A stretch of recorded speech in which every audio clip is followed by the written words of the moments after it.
Welcome to PwC's What's Next in Cyber podcast from Cyber and Privacy Innovation Institute.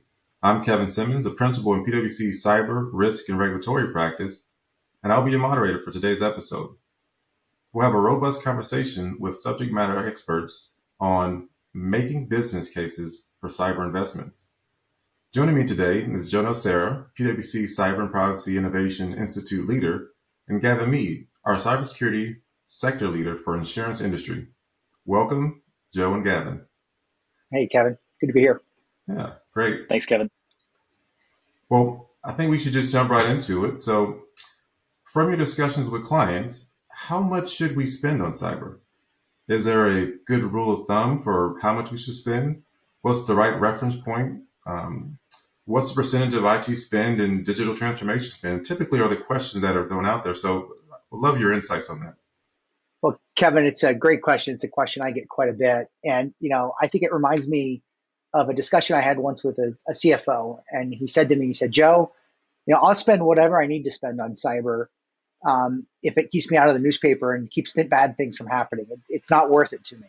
But at the same time, he wanted to say, I don't spend more than $1 more than I need to. And so what it really comes down to, in my view, is it's not about the benchmark or what percentage. I mean, you might be spending the right number in the wrong places, or you might be spending more than your peers, but doing it inefficiently. It's really, are you focused on the right risk, and are you getting the most bang for your buck? And so when I think about where we're at today, particularly with the talent shortage that's out there and all the change that's happening, oftentimes it's less about the money and more about the organization's capacity for change and the capacity of the resources within the organization to actually implement those changes. And so when we think about this, we really think about prioritizing spend in the right areas and hopefully simplifying the environment such that it's easier to manage, easier to implement. And oh, by the way, sometimes that does generate some cost savings. And Joe, I completely agree with that. And Kevin, you said something that was interesting to me, and that was around benchmarks. And I find benchmarks for cyber spend really challenging for a couple of reasons. One is that we don't have a good consistency between what counts as cyber spend company to company. Some of the really big ticket items for your cyber budget may actually be managed or owned by your IT team, your operations team. And so it's really tough to get some of those cross-client comparisons.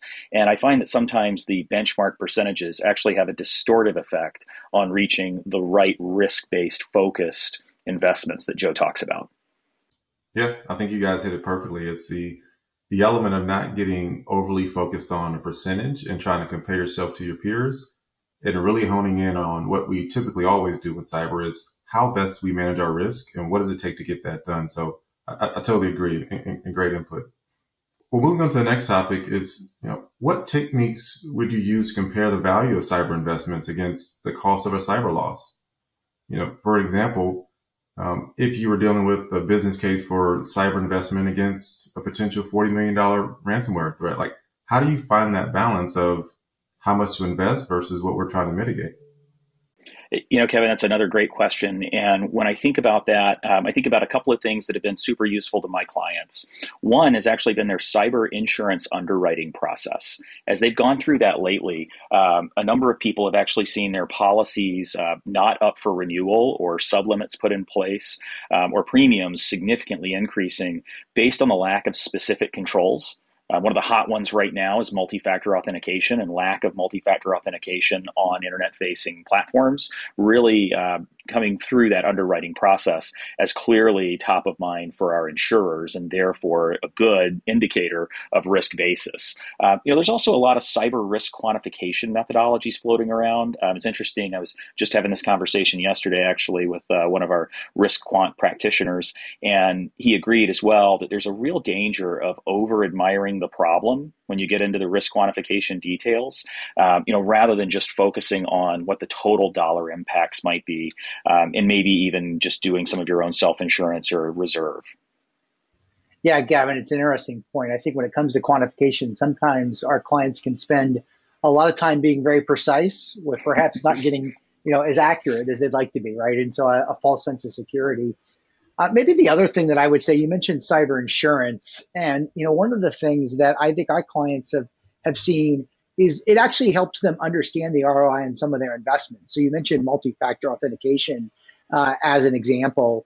I have one insurer or one client that went through the insurance process, and they implemented a series of mitigating controls, including multi-factor authentication and improving their NIST maturity. And they actually saw their policies go down in premium from an annual perspective. So as their maturity went up, they actually paid less from a premium perspective. And so for them, and the CISO himself was able to say, really understood the value that he was creating for the organization through his cyber investment. But I think the other end of that spectrum, which you kind of touched on, is in some organizations, they'd much rather give their CISO an extra incremental $2 or $3 million of cyber investment and somewhat self-insure as opposed to leveraging that cyber insurance, because ultimately, that cyber insurance isn't going to protect your reputational risk. And so allocating that funds directly towards your cyber budget perhaps gives you more bang for your buck. It's very different based on each organization.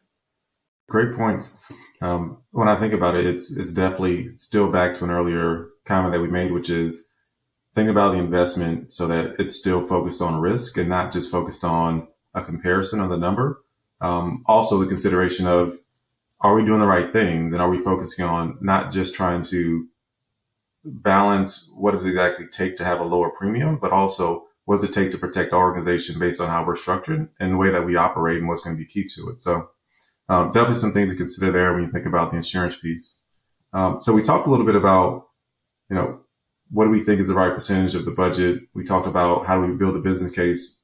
Taking that a little bit forward, when presenting a business case to the CEO or the board or whoever's making the decision, how should we position cyber investments in a way that really helps them make decisions and think about cyber as a strategic investment versus just an investment we have to make because it's a part of our P&L? So maybe I'll start with that, Kevin. I think first, when you think about that, many people start with the cost side of that equation. And what I would encourage CISOs to do is to really take a step back and think about the strategy of the business and think about the ways that you're involved in supporting the revenue generation of the business. And so a couple of examples as I would think about there. One would be the rollout of potentially a new product. If you've got an online or a digital channel or perhaps a mobile technology, how are you as the CISO helping make sure that that's done in a secure way? And what revenue was created through that effort? Perhaps you enter a new market and you need to comply with different regulations and do that securely, or deal with a merger or acquisition and the revenue growth that happens there. The other part of the revenue equation really is around customer engagement, particularly if you're in more of a B2C or a B2B environment as opposed to B2C. Oftentimes other businesses, when they're starting a business relationship with you, are going to want to understand about your security program and what are you doing to keep their information secure. And so to the extent that you can tell your role in creating the security message that helps you win business, that's another way that you can talk about the way you've influenced revenue. And then maybe on a more intangible basis, I would encourage you to think about customer experience or employee experience. What are the measures of security initiatives that have actually improved those experiences? Things like perhaps the login process being more frictionless, perhaps self-service password reset being more tangible. All of those types of things, I think, are the benefits side of the equation that we too often forget about. We go straight to the cost side. Now, certainly on the cost side, I think you can think about efficiency. You can talk about the things you're doing to run your shop more efficiently, whether that be leveraging automation, perhaps it's doing tool consolidation, perhaps it's thinking about sourcing strategy and labor arbitrage opportunities. Those are all examples of what you do within your own function to be more efficient. But also, how are you helping the business to be more efficient? Perhaps you've enabled the transition to the cloud more securely. Perhaps you've enabled your remote workforce to use less in-office space. So think about not just the way you solve the cost equation for your organization as the CISO, but where else did you enable cost takeout for the rest of the business? Joe, in addition to that, you said something earlier that really struck a chord with me, and that's simplification. So when we think about a big chunk of the CISO's budget, in many cases, it's going towards managing the risk posed by our technology debt, old systems, end-of-life platforms, applications that haven't been upgraded. In fact, it reminded me of one of my clients where the tech funding process was driven by an ROI forecast. And so many times old applications being replaced really had no ROI if there wasn't new functionality or new capability presented by the new version of the app. The classic case in this case, or in this instance, was a check imaging system within the bank. No reason for the business to upgrade a check imaging platform as we move to more digital and peer-to-peer payments. However, that platform was running on end-of-life systems. And so the CISOs organization was spending a lot of money to protect this platform, this set of technology, simply because of the tech debt. And so I think as CISOs present their budget, present their opportunities for simplification within their organization, they should also make sure to highlight where they are having to extend or expand their capabilities and their coverage due to old systems, old legacy technologies that may need to be replaced. Yeah, no, those are perfect. Both, I really appreciate it. When I think about it and maybe put my own words on it, it's how are we ensuring that our cyber initiatives are essential to and align with the business strategy?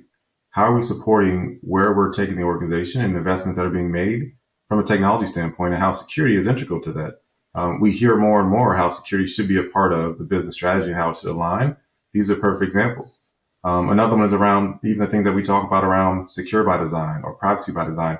How are we baking that into the organizations that are taking products to market to really continue to allow them to grow their business? And then, Gavin, to your point, when you think about efficiencies, it's not just about IT. Security, too, should be looking at how can we be efficient and support the overall cost savings for continued growth and investment for the organization. So great point, guys. I really appreciate it. The next one is around advice on how our clients can work better with the CFO or the CIO or whoever the appropriate stakeholder is to get the right cyber investment during the budget season, or even when it's time to make an adjustment to the budget. Like, any advice you could share just based on your travels? Yeah, Kevin, Joe talked a little bit about not just focusing on the cost side of your budget. And I would double down on that here and really make sure that we think about the benefits that our projects are realizing and what the staged rate of benefit realization really is. So if we accelerate spend or accelerate focus on a particular area, what business benefits will we realize? And I think about things like customer experience. I think about things like employee experience. How much faster can we onboard new hires? How much faster can we bring a customer service rep into the organization or exit them?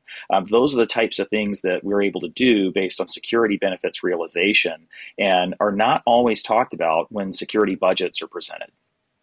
Yeah, I think the other thing that I think about there is really the stakeholder management aspect of being a security professional. It's really putting yourselves into each of those stakeholders' shoes and understanding where they're coming from. What are their priorities? What's their background? Even what's the language that they speak? The CFO is going to be concerned about the dollars and the cents and the impact on the next quarterly earnings, whereas the chief compliance officer is going to make sure we stay out of trouble. And so it's really about understanding where they're coming from and really telling about what's in it for them. How is what you're working on really furthering their objectives? Well, I mean, these have all been very good insights for us to consider when we think about making a case for our cyber budgets and what do we do to consider from an investment standpoint.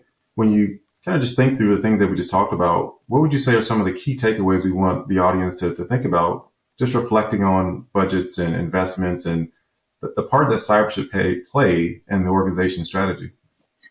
So I'll start, and then maybe Gavin, you can wrap us up. But if I think about it, I think about a couple of key takeaways. First and foremost, hopefully, what we've talked about is most CISOs. It's not about getting sufficient funding. It's really about making sure that you're working on the right things and that you've prioritized based upon risk. And so I would start there. I think secondarily, it's really thinking about not just kind of the cost side of that equation and being more efficient, but actually thinking about where the business is going and focusing in on the revenue side as well. And then lastly, I think it comes back to putting yourself in other shoes and really focusing on what's important to them and talking about how your program really enables their priorities. Joe, the only things that I would add to that is just to ring the bell one more time for simplification of the technology estate and of how tech is wrapped around your business. Every time we simplify, we reduce attack surface, we increase our visibility and control. So simplification, just a key theme throughout in good security architecture, good security budgeting. And bottom line for me is being able to answer the question, if I lost $1 from my budget tomorrow, what would I take it out of? And if I got $1 added to my budget tomorrow, what would I put it into? Yeah, definitely good consideration when you think about where best to spend the time and the money. Well, thank you, Joe. Thank you, Gavin. We really appreciate you taking time to speak with us today. This has been a great session. And for those who are listening, we'll be back soon with another episode of What's Next in Cyber. Take care.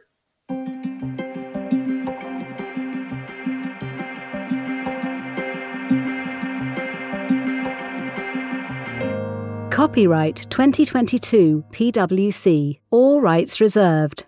PwC refers to the PwC network and/or one or more of its member firms, each of which is a separate legal entity.